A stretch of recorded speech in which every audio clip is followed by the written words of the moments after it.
Whoa, now that is a tall order on this truck's hood. Oh, let's come down here where the engine is. This is a 1966 Chevy C10. Oh, check out that battery post. I like it.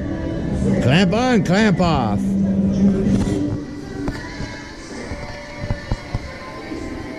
Wow, look at it.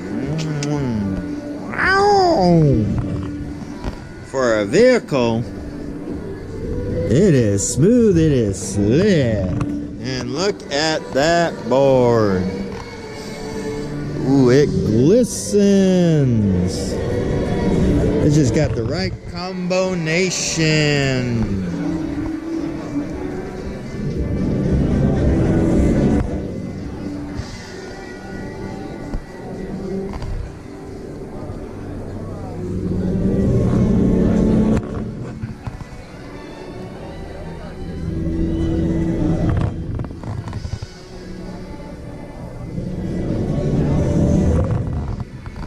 Them's dainty little mirrors, but they work.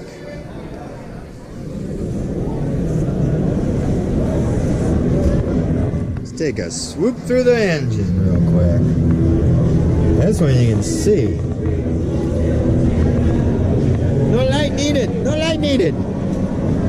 Well, until next episode, stay tuned for this and more, and also for collaborations.